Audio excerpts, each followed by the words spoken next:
So, welcome everyone to this week's Imaging One World Talk, and it's great pleasure to introduce Alistair.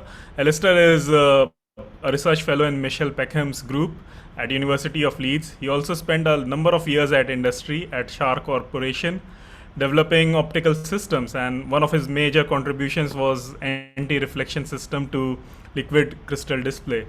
Apart from that, I think like Alistair has contributed to most microscopy methods, be it like structured illumination. He developed ISIM, localization microscopy, or OpenSim. And he collaborates heavily with biologists. Only he has been unfair to, I think, STED and Minflux, but apart from that, he has his hands in all major super resolution methods. So looking forward. Today his talk is on modeling, right, Alistair? So we will see modeling of imaging data, and maybe it's useful for a lot of people because data is always incomplete, as they say. So Alistair, looking forward to your talk. Very much. Yeah, no offense to STED at all. It's just the things I've been ended up building. So I'm just going to try and share my screen again. There we go. Is that title slide up again? That's all good, yep. Great. Okay. Yeah, and so of course when you get into microscopy, you're interested in building the machines themselves, but of course we all want more than the pretty pictures out. We want the what quantitative information are we finding, or the biologists around me finding that are useful for their investigations. And so I've been getting into the computational side of things as well, which has been really interesting. And today is particularly related to data from single molecule localization microscopy experiments, and how can we quantitatively find, or even how quantitatively can we be sure of finding information from amongst that data, which is not so straightforward as I'll point out. I should say I'll do acknowledgements and thanks as we go through. So yeah, the MRC and BBSRC have been funding the grants that I've been working on. So definitely thanks to them. And I've been working in Michelle Peckham's lab. So Michelle is very interested in everything to do with muscle cells, basically cellular biology, molecular biology, not only muscle cells, other areas as well. But this project started with the motivation of understanding the structure of muscle cells. So you can see they have a very distinctive shape. These are cardiomyocytes, so heart muscle cells I've been working on. They have a definite direction to them down here, and they're roughly cylindrical. Some of them have two nuclei, as you can see here. And within one of these cells, this is a negative stain electron microscopy. They're built of these sarcomeres, these repeating units. So the arrows are here because you can see these many stripes pointing then in these directions. So those are called the sarcomeres. And you have many myofibrils that make up, they kind of come together to make up the whole structure of the cell. But the sarcomeres all line up between these myofibrils, so it's an amazing structure, really. And where those sarcomeres end and start, you have these thin lines down here. So you can see thicker lines, and then you can see a gap, and you can see a thinner line in between. This is called the Z disc, where Z just stands for a German word meaning in between. So it's in between the sarcomeres. And here's a zoomed in view. I for isotropic when you're looking in polarization. But the Z disc is this dense structure down here. And if you zoom in further, you can start to see this lovely zigzag pattern. So you've got an actin filaments coming out from the Z disc, both directions, and this lovely cross-linking zigzag structure there. So that's if you're looking side on. If you turn the cell round, so that instead of looking to this on the side of the cell, you're looking down through that long axis of the cell, then you start to see some interesting structure in this direction as well. So I'll always call the direction of the long side of the cell, if you like, the direction it's pointing, I'll call that X. So if you're looking onto the YZ axis down the cell, you start to see structures down here, you can see, and they are square lattice or tetragonal lattice structures you can see here. So it's a really interesting structure with quite a bit of regularity to it. And I'll just try and get my slides to change.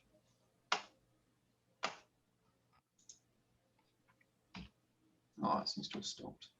Sorry, my computer's showing me a spinning blue circle. There we go. Just check I haven't missed any slides. There we go. So the Z-disc, this is the zoomed in version. And it looks something like this. There are loads and loads of proteins in the Z-disc. Because it's there in between the sarcomeres, it's really important in the cell holding its shape as the thing contracts, and all of these cells contracting at kind of the same time is what makes your whole muscle contract. And then in the case of your heart beating, in the case of skeletal muscle, a part of your body moving. There are many, many proteins involved. There's force sensing, which you might expect from the fact that it's involved in that contraction. There is signaling. There are things that go wrong in disease that you don't want to go wrong because it's this really important structure in how the cell is made up. Loads of turnover, proteins going out, proteins coming in. But exactly how these proteins are arranged, there are at least tens of different proteins. Exactly how they're arranged with each other is not known. There's ideas of how a few of them are related from biochemistry. But what we'd really like to do is be able to build a map of where the different proteins are found and where they're interacting with each other in the Z-disc. So here are a few of them. Alpha-actinin is this cross-linking one. So what you see here, because alpha-actinin is quite electron-rich, that's why you see the dark lines in the zigzags. So we'll use this because we can see from electron microscopy what this is doing, which is really helpful. And then there's loads of other proteins, some of which we know interact with alpha-actinin. Others we know little bits about, but in general, the spatial arrangement is unknown. That's the motivation for how this investigation started. And this is a schematic view of that Z-disc, if you like, with alpha-actinin domains and the rod there and the actin filaments. And this is that lattice type structure end onto the cell.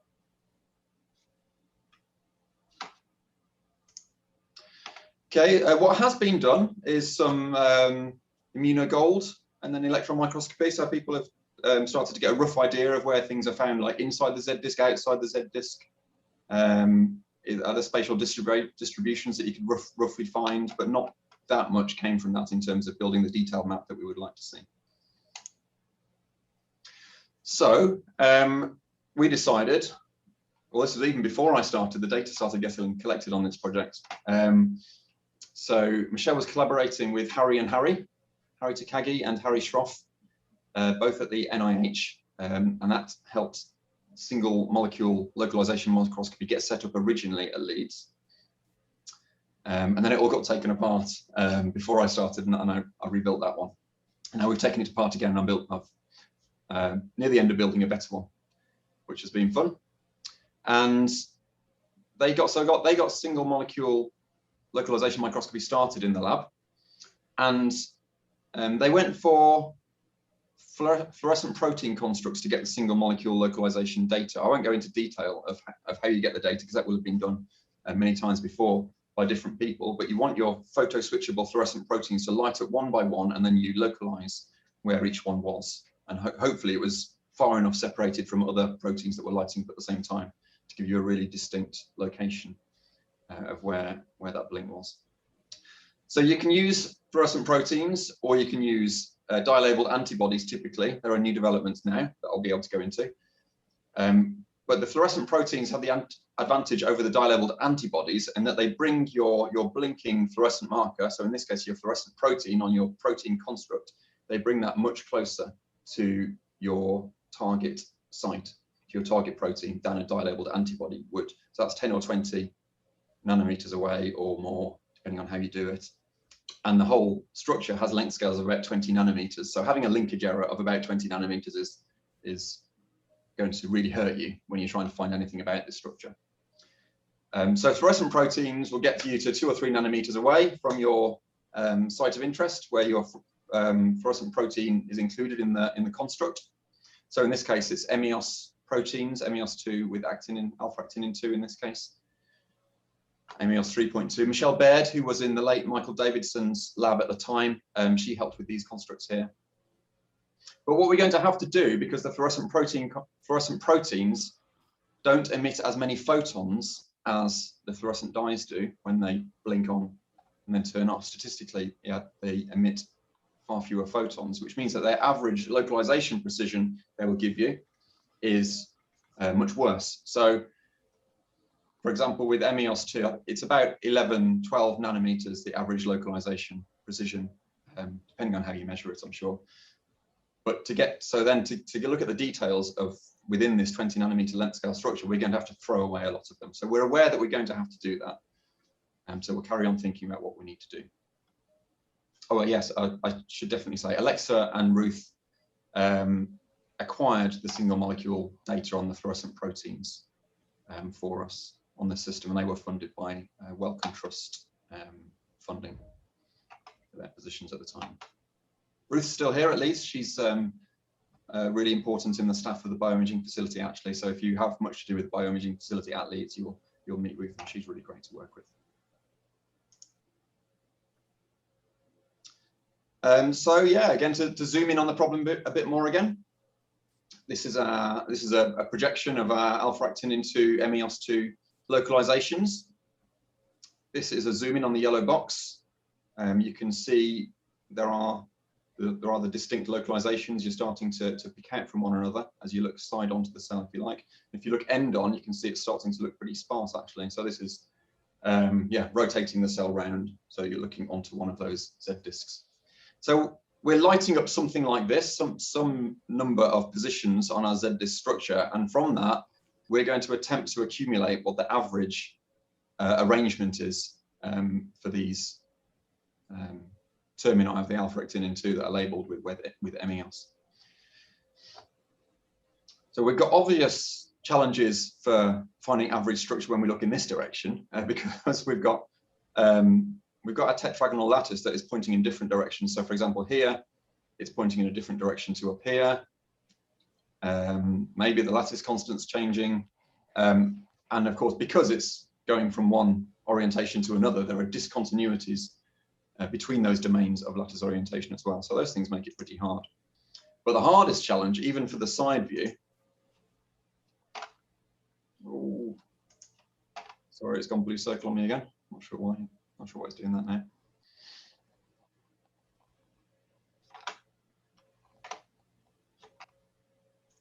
Over there, okay.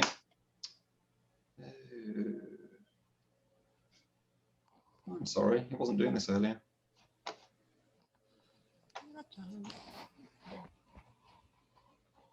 Oh, great, it's moved on.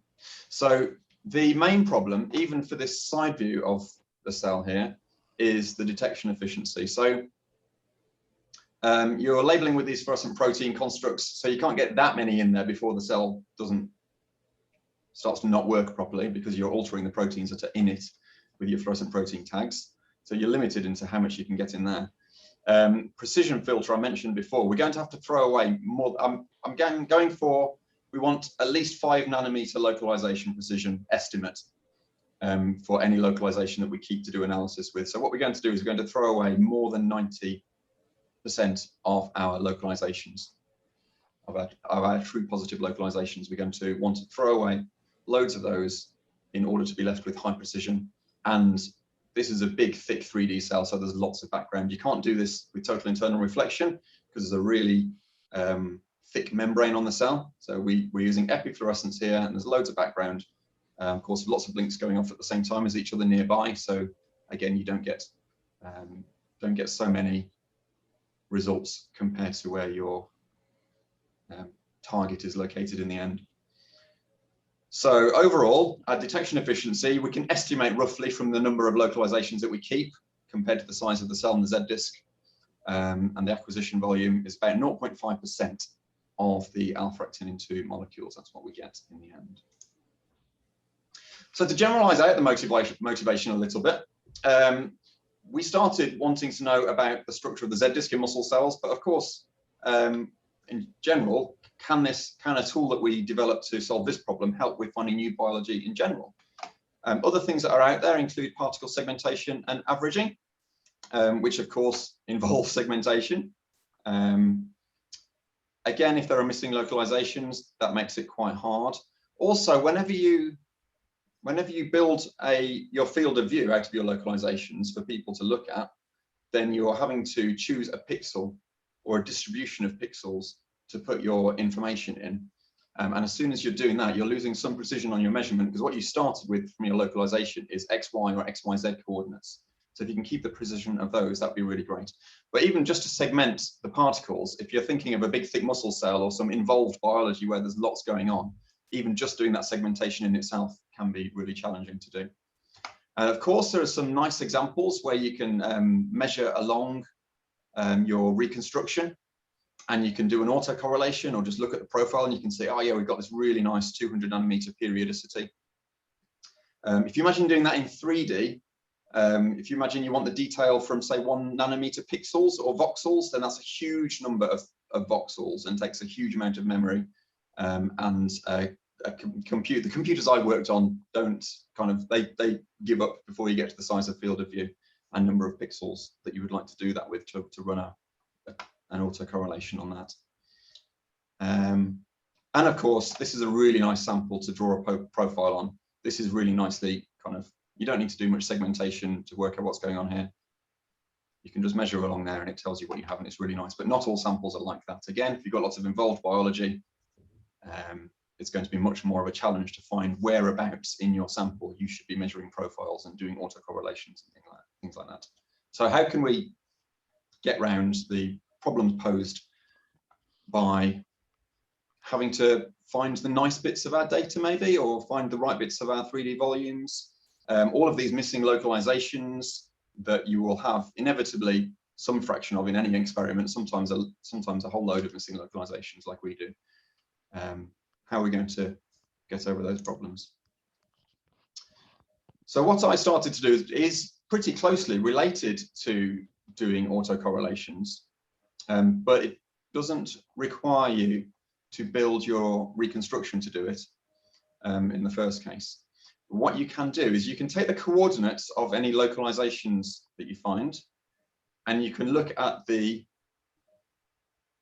three-dimensional relative positions of those. If you start with three-dimensional data, you can say, so between localization 1 and localization 2, after I've filtered everything down to 5 nanometers localization precision as an estimate, what are these three-dimensional relative positions? So from here to here, from here to here, from here to here, and I put them all in a list. So I get a distribution of where all pairs of molecules are relative to each other in three-dimensional space. And I have a cutoff size, so I don't run that for every localization to every other localization in the whole field of view, because the memory would explode on that calculation again. So I limit it and I say only within 200 nanometers box, I want to find all of those 3D relative positions within that kind of volume. And what you get is this sort of pretty pattern here. So this is from an alpha-actinin MEOS muscle cell. This direction means that, so this is a reference point in the middle. So brightness down here means that, well, any bright spot means that there were more relative positions in that part of 3D space. So down here, you're looking at pairs of, you're looking at relative positions between a molecule and another one that was closer to the cover slip. So down here, you've got your reference position and another molecule that was closer to the cover slip. And here, along the axis of the cell, sometimes as it rotates. So I'll show you can rotate this round. So this is the three-dimensional histogram of where those relative positions are. You can see when it goes narrow, that's when you're looking down the side of the cell here. As when you're looking down the side of the Z disk, and when it goes really wide, that's when you're looking down the face of the cell of what this distribution of relative positions is like. And there's a lot of contrast stretching going on here. It doesn't look this pretty to start when it just comes out, but I just wanted to show you that there's a three-dimensional distribution of where molecules are relative to one another in pairs. So we've got a general idea of what to do with these relative positions. Let's look at a really well understood test data set. So this is nice 3D D-Storm data from Jonas Rees at EMBL. It's got 3D data, it goes over the whole cell, whole field of view. If we zoom in, we have structures a bit like this. This is in XY, and the same region projected in XZ looks like this.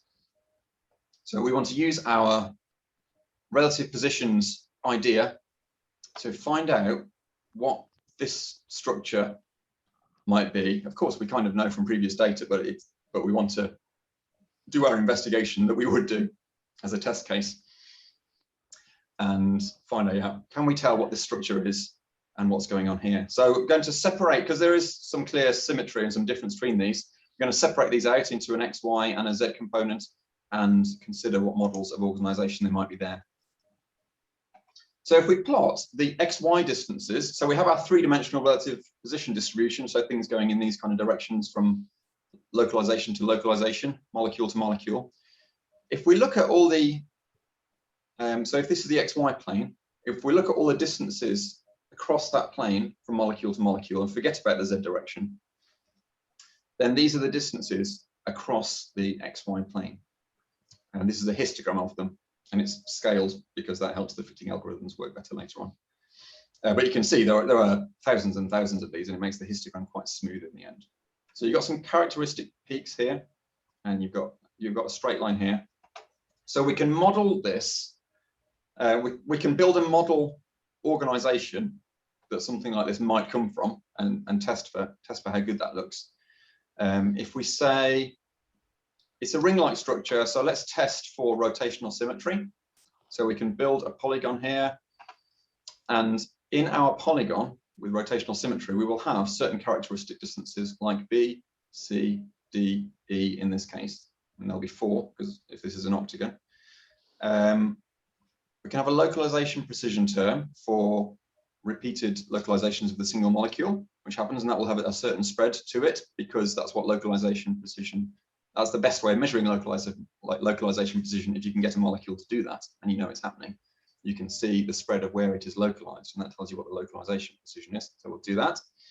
And also we included, I haven't got time to go into the different steps, but to fit this part of the curve, it turned out that models with another term in, this A part, were much better than models without, and that is a term for multiple molecules here that you can't really resolve, but there is a spread to the localizations you get there, which is different from localization precision. So there's a cluster here that we are saying we can't resolve, and that's what this peak is here. And the background term as well. So we're saying we don't find nuclear pores very often overlapping with each other, so we don't have very much of an isotropic background down here. But here we have a linear background, which is what you would expect for a random distribution of things in 2 dimensions. And this red curve is what you get if you add them all up. So these are all parametric, these curves and this gradient. So you can make your function that includes all of these terms, and you can parameterize those, and you can fit the parameters to see how well your total relative position distribution curve will match the data from the number of XY distances you get at each distance. I do want to highlight this because this is just such a useful function. If I might refer to them later as a Churchman function, Churchman functions, because he derived them in 1D, 2D, and 3D. Churchman et al. In Biophysical Journal. This is really useful. It tells you the distance between 2 Gaussian clusters of things. That's something that's really good to be aware of, I think, if you work with analyzing single molecule localization data as these functions. So when I build my polygons with various numbers of vertices, various numbers of sides, if you like, but the vertices are what we're interested in, then you can fit them all to the data with all those parameters. And what you will see here is that the red line, which is the 8-fold, particularly if you look around here, fits the data better than all of the others. So we would say, well, it's definitely not random organization because we can see it's not random from the field of view. And if we're testing for rotational symmetry, we would say that 8-fold rotational symmetry is what is going to come out. To be quantitative about it, I used a model selection statistic called the KK information criterion. And little c mean it was a later development of it, the corrected KK information criterion. And what this is a measure of how much information you lose compared to what your histogram looked like when you fit it with the model. So it's how much information is lost from real data to model. And sadly, it's not an absolute number, which would be pretty magical, but it tells you relative differences between the models. So the lower your AIC, the more likely that model is to be the best model, is to be the closest to the truth. So here you'll see that the 8-fold model has the lowest AKK information criterion number, the value. And as I say, it's quantitative in terms of how relatively good they are. So how good they are compared to one another, how likely they are to be the truth, how likely they are to be the closest model to the truth relative to one another. And the 8-fold model comes out as the most likely and about 4 times more likely than the 9-fold model, which was the next most closest. And as I said, we're fitting all the parameters of the model, and so part of that is fitting the diameter, and the diameter comes out. I've just drawn the same one on the EM model, so you can see where it comes up to in the EM model. So that fits nicely and gives the result that we register with the EM data, which is helpful. The Z distribution looked at distances in Z. So again, this is the kind of workflow you can imagine that happens as you're thinking about these things. So I calculated just the components. So we've got our 3D relative positions coming out, and we have more in some places than others because that's where the pairs of localizations are most often found with respect to one another. But just looking in the Z direction at where things are found, we have this large peak around 0, and then a hump here, and then it tails off. And we can model it. We can look at this and we can say, okay, probably looks like 2 layers, might be 2 layers, and we model it as 2 layers. So we've got a within layer spread, and we've got a between layers spread as well, and a background term which I made exponential to relate to the turf illumination that was used in that experiment. So we can fit the relative positions that we expect from here to this data here. These are the Z distances again, and it fits very nicely and gives us about the right distances here again. So we've got information out in our 3D. Of course, we've separated out into X, Y, and then into Z, but we've managed to match up nicely in our test case with the model from electron microscopy.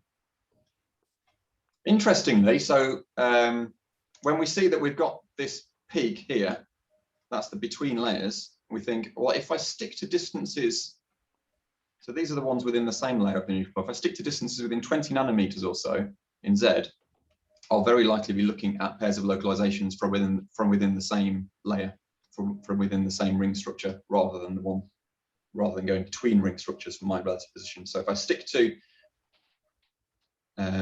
distances in Z that are less than 20 nanometers between localizations, I'll very likely only be looking at pairs of localizations within one ring structure. And if I do that, what I found is I go from 4 times more likely than the next most likely with the 8-fold model to many, many, many times more likely than the next most likely model for 8-fold. And I can understand that because there is an offset between the 2 layers of the nuclear pore, which is not accounted for in the XY model. So yeah, cardiomyocyte Z disc. So we looked at using Affimers, which I know Michelle has done a previous talk about, which allowed us to get a higher detection efficiency, maybe with more labeling, but definitely with higher average localization precision for Alexa 647 as well. And yeah, so we looked along the X direction first, and this gives you a histogram, which doesn't look like it's got much in it. But if you just smooth it out with a kernel, especially if you use one of those Churchman functions, so you get information close to 0, then you say, oh, maybe there's something. Build a model of repeating distances within the Z disk, and what you find is, so this is what you would, just a straight line is what you would expect from a random distribution that would just go down here like this. That'll be a random distribution. Your repeating distances will give you a component to the model that looks like this, for how often you will find pairs of localizations between these points across your model, and then a localization precision term here. And again, you do this with all your parameters in, and it does fit. It fits that data there.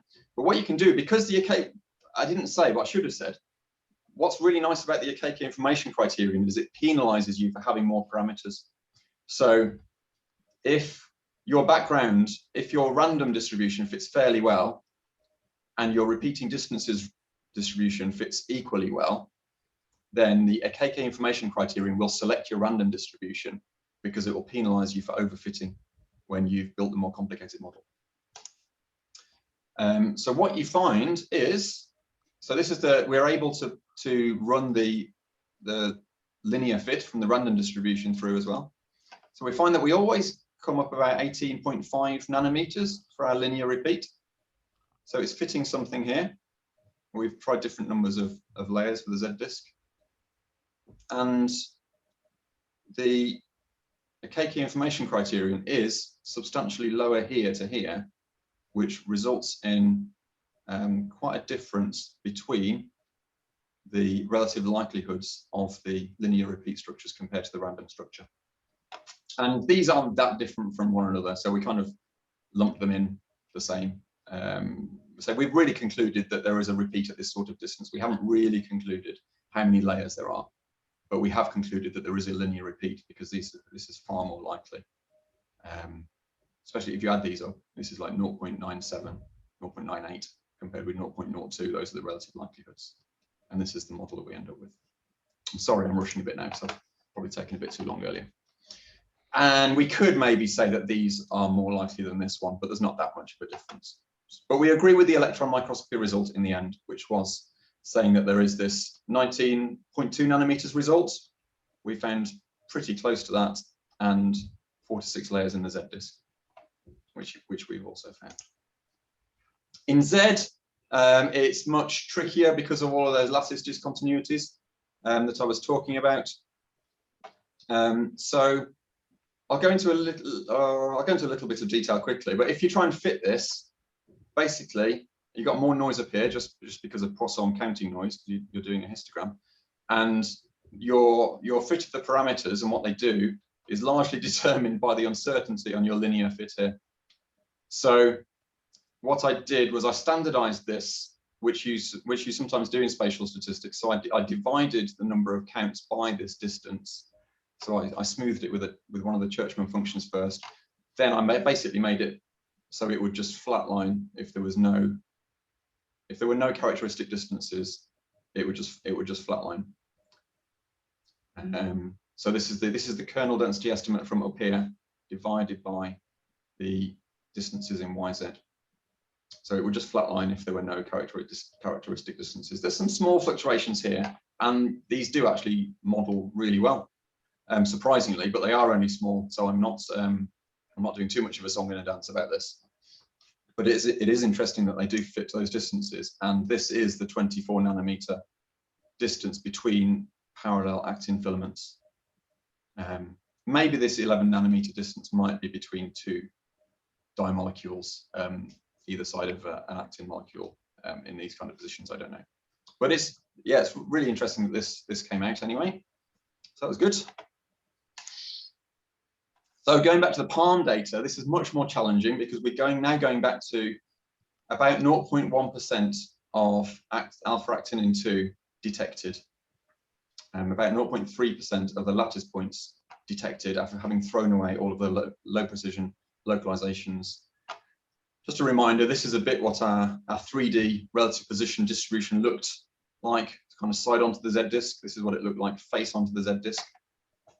If you do a kernel density estimate of those X distances, kind of the distances from a reference point in this direction, say,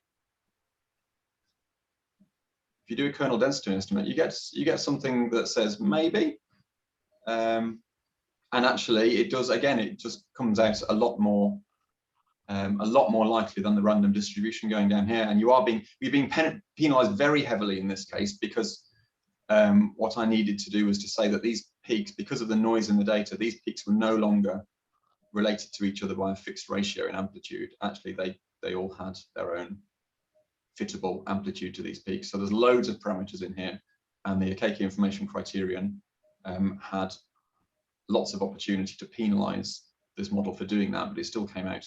This still came out as much more likely than the random distance. So it fitted a 20 nanometer repeat again to this data, which is really nice. You can see how low the real count values are in this case now. And in the YZ case, again, this is an anti-parallel filament distance. Don't know why the parallel one didn't come out. And so again, I'm not making too much of a song and a dance about this because it is so tricky with the lattice discontinuities and everything else. And I don't know what this one was doing here, but they did look like quite distinct peaks in the data, possibly more distinct than in the storm data. So this is the new biology. So what I've mainly enjoyed is developing a new technique for analysing patterns or seeing if there really are patterns in single molecule localization data. Because if you compare your KK information criterion against a random distribution, you'll see, is it really that likely that there are patterns or not? So I've really enjoyed that process of making this technique to see if we can find patterns and what they are. So this is the new biology motivation back from right at the start of the presentation. I hope some of this has been followable. But in LASP, which is a protein in the Z disk in cardiomyocytes, we got 5 fields of view. And I should say with the PALM, because we didn't get that many localizations with the PALM data, as you can see with the numbers of counts with relative positions.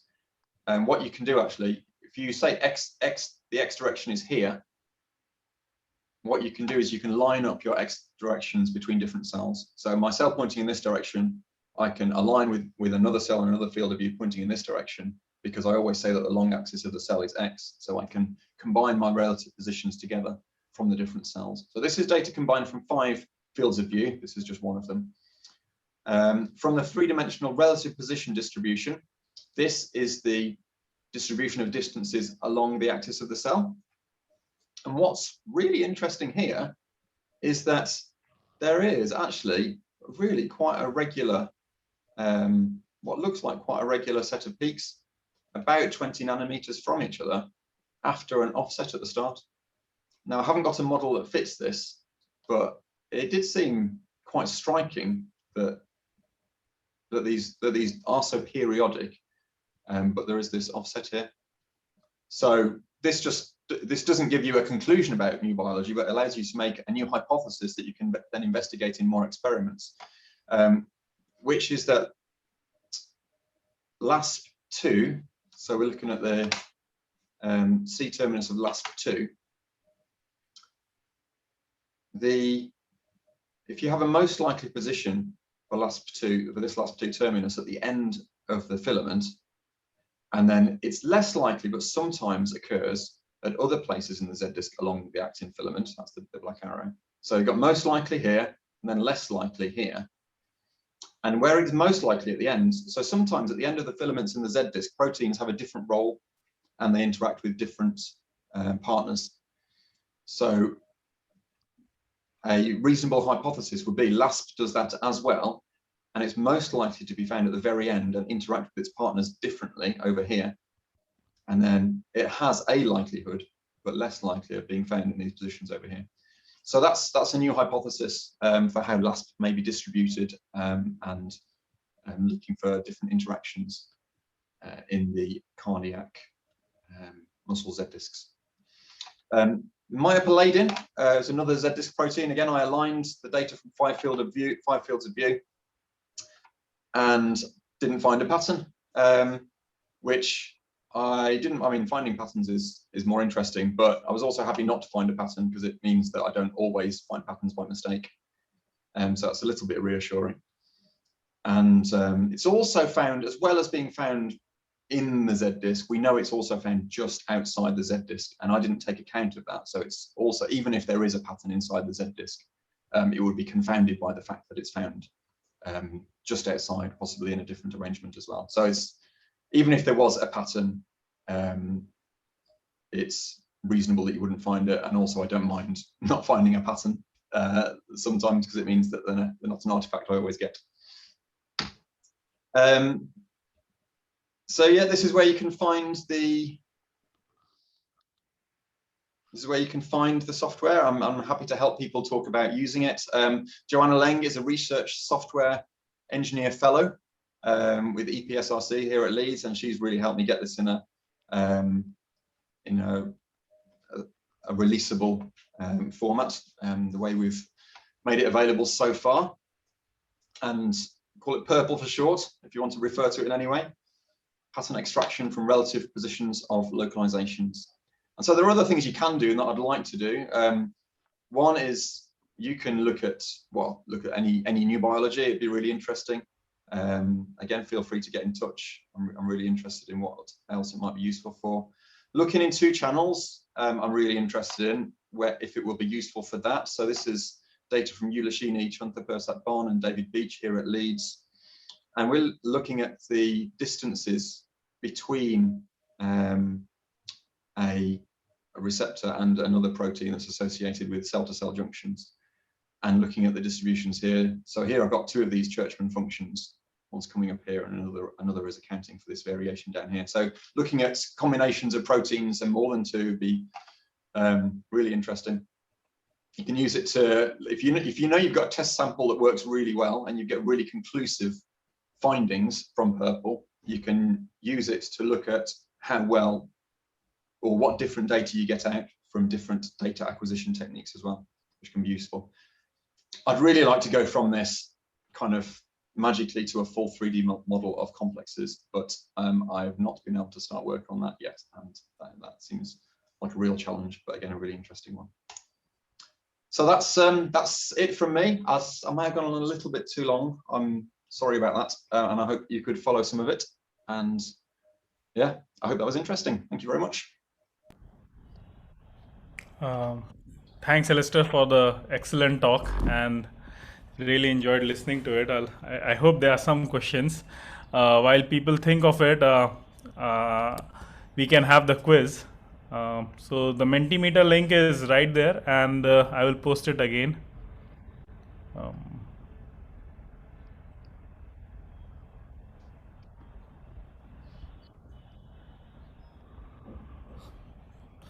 So yeah, so it should be there. So if everyone can log in, and I will start to share my screen now. And yep.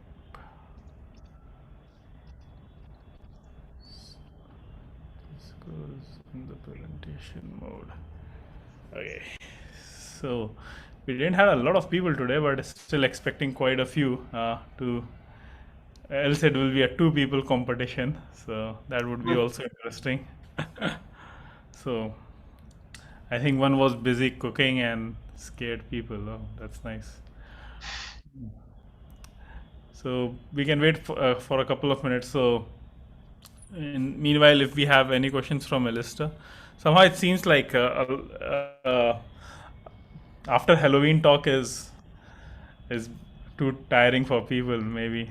So actually, Nick has a question. So while I can quickly ask, what's your perspective on future of PALM versus other single molecule localization methods, possibly STORM and MinFlux maybe? Yeah, that's a really interesting question. I guess that PALM, in terms of labeling your target, PALM, you've got things like Affimers and nanobodies and things like that, but PALM may be better at getting things to places that other techniques can't reach, possibly sometimes. I think the combination with reversibly switchable fluorescent proteins is really interesting as well. I don't really have many other thoughts on that. I know it is because it's got lower average localization precision. It does, when you've got everything fixed, it does seem like it's losing in the competition of things. But in terms of live single particle tracking, SPT PALM and things like that, that still seems like it's really interesting, and it's really helpful to label things, the fluorescent proteins that can keep going that way. So I think in terms of live, that might be an ongoing use for the fluorescent protein constructs. If everything else, if all of the low linkage error techniques become mainstream, like if Affimers become mainstream, or the fab fragments or different things, then yeah, the tracking palm and things like that, that might still be really important. Yeah, I see still 15 people logged on. So, Nick, are you still around? So, shall we go for it? Two people in the race, so one has to win, and this can be very interesting. So, I hope out of 15, still a few more can join because the chances are much higher for you to win today. So, yeah, a couple of more people if you log in. Alexandro, Nick, let's see how much you understood. I'm pretty sure you didn't see the answers. So let's have at least 4 or 5 people in. Alexandro, are you still around or? Yes, no, I didn't see the answer in the. So you can also log in, and Nick, let's see if the organizers can have it today. So please feel free to log in, and I will start the By the quiz. way, I found last time, a couple of weeks ago, I did this, and I found that you don't have to have logged in before it starts to take part. You can log in as you're going along as well. So if you suddenly feel like, I want to start answering, you can still do that. Okay, so let's get started. And we have 3 people now. Now this is a proper race. I'm joining in now, 30, because I haven't seen the answers. That's great. And Alexandra, you're also in. Okay, now it's getting really exciting. So so I will start the quiz. So hopefully there is no lag. Yeah. Oh, we have 4 players, 5 players now. That's super exciting. So what is the unit length scale of the cardiomyocyte Z disc lattice? 5 meters, 20 meters, 100 meters, 100 nanometers. Sorry. Alistair, if you want to say a few comments or something, you have some quick comments on your questions, feel free to do that. Oh, I could probably only just give the answer on this one. So you have one wrong answer, which is super interesting. And hopefully I have the leaderboard today. Oh, so it's very difficult to guess who is Alexandra or Nick in this, but Johnny is leading. So at least 4 people have been listening. So I think I'm in twice.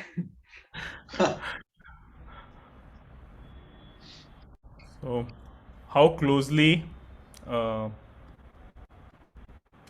does a directly labeled FMR position a dye molecule to its target? 2 nanometers, 10 and 25 nanometers.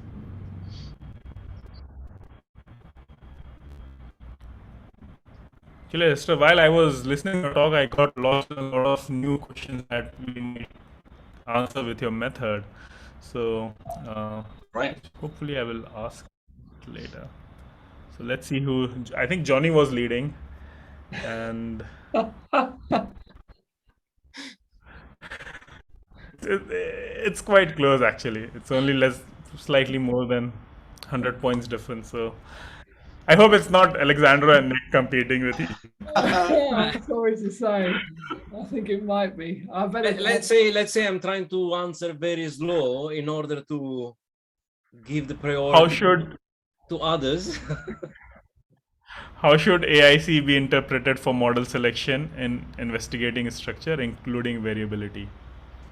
High SI means model likely to be true. Low SI means a model likely to be true. Different SI mean that one model is. So the really nice thing about the AIC, really interesting thing, I think, is that it assumes your model will never be the truth.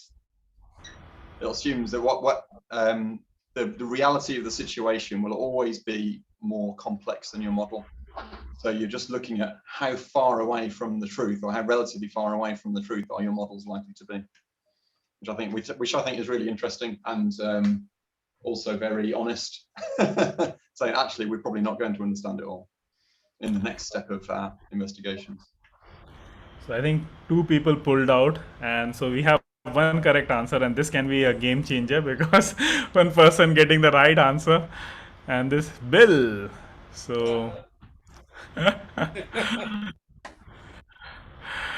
think Bill is in the race now, and pretty close. I think the top 4 people. So only 3 are left. So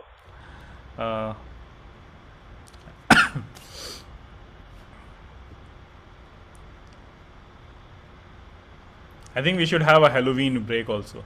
So at what detection efficiency for alpha actin 2 det purple fit the linear repeat of the Z disks from 3D palm data? 10%, 1%, 0.1%.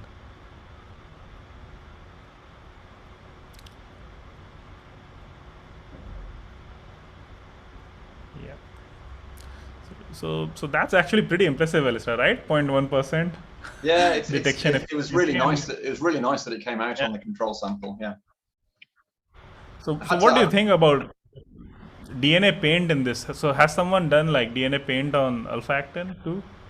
Because then you can actually, even if you throw out a lot, you will have a lot, right? Yeah, I mean, if you can, you wouldn't be able to do it in cardiomyocytes because you can't do it. You can't do them in turf, but so the background would be a problem. But if you could use other the myofibrils, like parts of the cell, and if your DNA strands could get right into the Z disk at all the relevant points, then yeah. So let's see the leaderboard. I think Bill and she. That's a nice name. She. So yeah, I think we have Bill and Shishi among the race. Not sure if Johnny will make it. So this is the last question, and I think we should add music as we did before. What function was used in the model distribution for the central tendency and variability of characteristic distance between localizations in field of view? Gaussian, sum of two Gaussians separated by a distance, distribution of distance between two Gaussian clusters, Poisson.